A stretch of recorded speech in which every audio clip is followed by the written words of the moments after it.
సమ్మక్క సారక్క జాతర జరుగుతోంది. కోట్లాది మంది భక్తులు తెలుగు రాష్ట్రాల నుంచి కాక చుట్టుపక్కల రాష్ట్రాల నుంచి వచ్చి అమ్మవారిని దర్శించుకుంటున్నారు. ఈ విషయం మనకు తెలుసు. అయితే సమ్మక్క సారక్కల్లో చాలా మహిమాన్వితమైనటువంటి దేవతలని చెప్పాలి. అవడానికి గిరిజనులు పూజించే గిరిజన దేవతలు, కోయి దేవతలు అయినప్పటికీ చాలా మహిమాన్వితం అనమాట. అంటే సాక్షాత్ పార్వతీ అవతారంగా చూస్తారు. అలాగే ఈ జాతరకి నిజంగా అక్కడ ఏం శక్తి ఉంటుందో ఆ మేడార ప్రాంతంలో ఆ పోటెత్తుతారంటే చెప్పాలి జనం.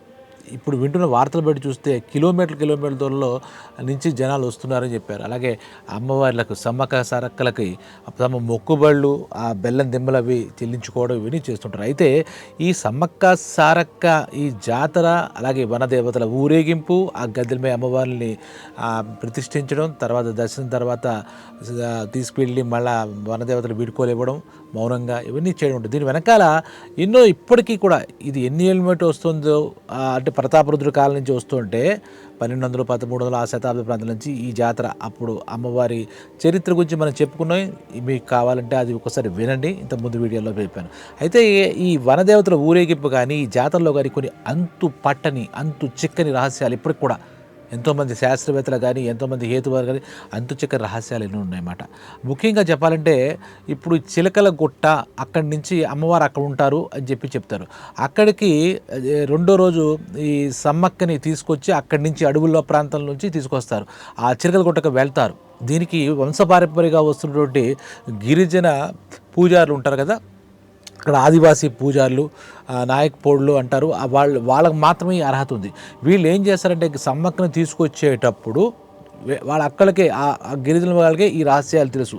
వాళ్ళకి ఎంతో శక్తిమంతులు వీళ్ళు కూడా. ఆ అమ్మవారిని నిరంతరం పూజించే ఈ గిరిజన పూజలు, కోయ పూజలు, ఆదివాసీ పూజలు ఎవరైనా సరే చిలకల గుట్టకు వెళ్తారు. ఇక్కడ చాలా ఇంట్రెస్టింగ్ ఫ్యాక్ట్ అంటే వెళ్ళినప్పుడు అమ్మవారు అదృశ్యమైపోయినప్పుడు కుంకుమ భరిణిగా అదృశ్యమట. ఆ కుంకుమ భరిణి ఎక్కడుంది ప్రాంతంలో తేవాలి అన్నప్పుడు ఈ పూజలంతా కలిసి వెళ్తారు.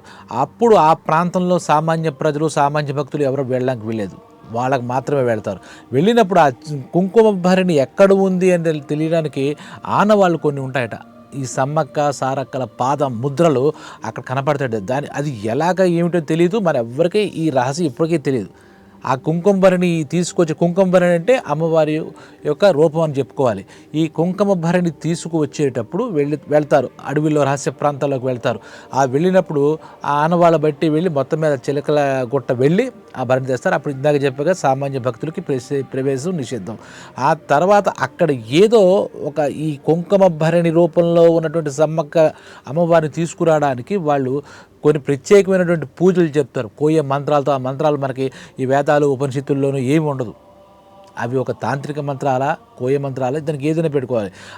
అక్కడ రహస్య మంత్రాలు చేసి ఈ కొన్ని ప్రత్యేకమైనటువంటి బలులు కూడా ఇచ్చి కొంత తంతు జరిపించిన తర్వాత ఆ భరణి రూపంలో ఉన్న అమ్మవారిని తీసుకొస్తారు. ఇక ఏంటంటే ఇక్కడ ప్రత్యేకించి తీసుకొచ్చి ప్రతిష్ఠ చేస్తారనుకున్నాం కదా, అది ఎవరికి చూడండి.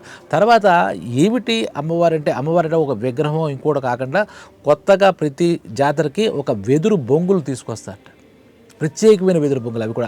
అవి కూడా ఆ పూజారులు, నేను చెప్పినటువంటి ఆదివాసీ పూజారులు వాళ్ళు మాత్రమే తీసుకొస్తారు. వాళ్ళకి మాత్రమే అమ్మవారు ఆ హక్కు ఇచ్చిందన్నమాట. ప్రత్యేకించి భక్తులుగా మనందరం వెళ్ళినా ఈ పూజలు జరపడం మటుకు వారికే చెల్లింది, వారే చేయాలి. ఈ వెదురు బొంగులు తీసుకొచ్చి సమ్మక్క సారక్కల రూపంలో ఆ వెదురు బొంగులకి పసుపు కుంకుమలతో పూజ చేసి ఆ చీరలు కట్టి తీసుకొస్తారన్నమాట. దాని ముందు కూడా ఇలా చేసిన తర్వాత ఈ ప్రతిబింబాలు సమ్మక్క సారక్క ప్రతిరూపాలైనటువంటి ఈ వెదురు బొంగులో ఉన్న అమ్మవారి ప్రాణప్రతిష్ఠ చేసిన వాళ్ళకి జంపన్న వాగులో స్నానాలు చేయిస్తారు బిఫోర్ ప్రాణప్రతిష్ఠ, అంటే గద్దె మీద తీసుకొచ్చేటప్పుడు. ఆ తీసుకొచ్చేటప్పుడు కూడా ఇప్పుడు మన అందరం చూడడానికి లేకుండా ఆ స్నాన ఘట్టం జరుగుతున్నప్పుడు, అంటే ఎన్నో ఘట్టాలు ఈ సమ్మక్క సారక్క జాతరలో ఎన్నో జాతరలో ఎన్నో ఘట్టాలు ఉంటాయి. ఆ ఘట్టంలో అప్పుడు కూడా మనకి ఈ స్నానం చేసేటప్పుడు అక్కడ చుట్టూ కవర్ చేసి ఒక చీరలతో వాటితో కవర్ చేస్తారు. ఈ గిరిజన పూజలు మాత్రమే ఆ కార్యక్రమాన్ని కూడా సరుపుతారన్నమాట. ఇక ఇందులో ప్రత్యేకత ఏమిటి, ఇంకా ఇందాక నేను అన్నాను కదా రహస్యం ఏంటంటే అమ్మవారు ఎక్కడి నుంచి తీసుకొచ్చారు అనే విషయం మనకి ఈరోజు కూడా తెలియదు. అక్కడ అమ్మవారు ఆనవాళ్ళు ఉంటే వీళ్ళు వెళ్తే తీసుకొస్తారు. తర్వాత ఈ 4వ రోజు అయిపోయిన తర్వాత, యాత్ర అయిపోయిన తర్వాత మౌనంగానే అందరూ ఉండాలంటారు. ఇదంతా కోలాహలంగా ఉండేదండి.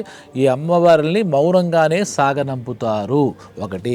రెండోది, ఇది వెళ్ళి పూజారులు ఎక్కడ పెడతారు, ఎలా పెడతారు అనేది ఇప్పటికే తెలియదు. అంటే మామూలుగా ఇప్పుడు తీసుకువెళ్ళారు, అక్కడి నుంచి తీసుకొచ్చారు, ఇక్కడ పెట్టారు, ఇక్కడి నుంచి తీసుకొచ్చారు, అక్కడ పెట్టారు. ఇది నార్మల్గా జాతరలో జరిగే ఒక విశేషం.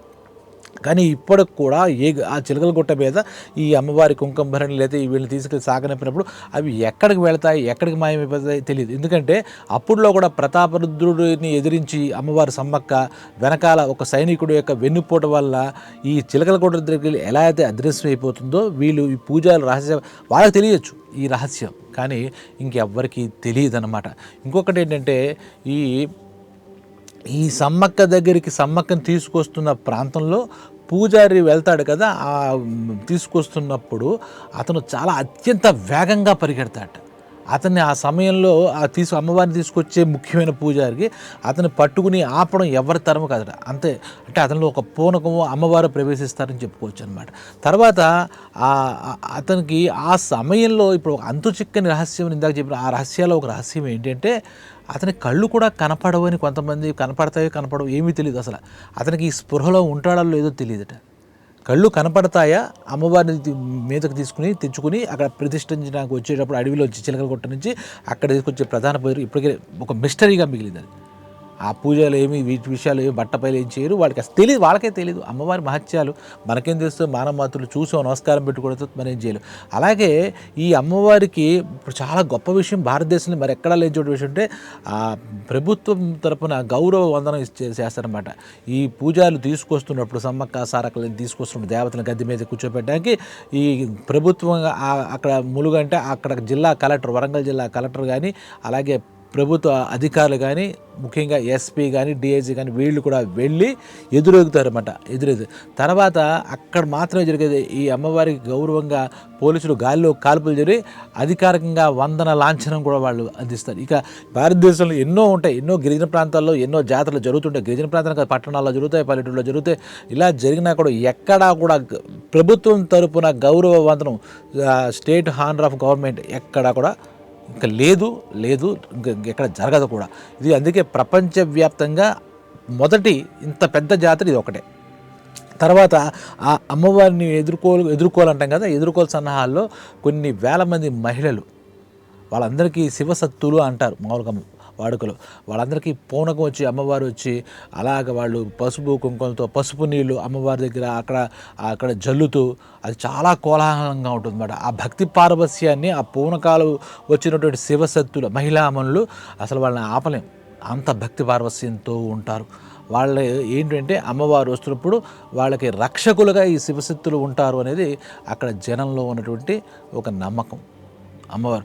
ఇంకా మనం చూసుకుంటే ఇందాక చెప్పాను కదా, ఈ అయిపోయిన తర్వాత జాతర అయిపోయిన తర్వాత భక్తులందరూ వెళ్ళిపోయిన తర్వాత ఈ పూజారి మళ్ళీ చిలకల గుట్ట దగ్గరికి యథాస్థానం ప్రవేశయామి అంటారే అలా తీసుకెళ్ళి పెడతారు. ఎక్కడ పెడతారో ఏం పెడతారో ఎక్కడికి తల్లి అదృశ్యమైపోతుందో మళ్ళా నెక్స్ట్ జాతర వచ్చేంత వరకు ఈ రహస్యాలు ఏమీ మనకు తెలియదు. ఇప్పుడు చూస్తే సమ్మక్క సారక్క జాతరలో ఎందుకంటే ఒక ప్రాంతంలో మనకి ఒక గద్దె ఒక సమ్మక్క సారక్క ఎంత శక్తి అక్కడ నిగూఢం అవ్వకపోతే ఇవన్నీ నిగూఢ రహస్యాలు.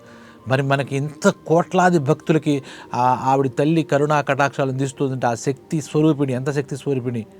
మనకి అష్టాదశ శక్తిపీఠాలు ఉంటాయి, అలాగే 72 శక్తిపీఠాలు, దుర్గా శక్తిపీఠాలు. అలాగే ఈ శక్తి ఏ శక్తితో మనకి ఏం తెలియదు.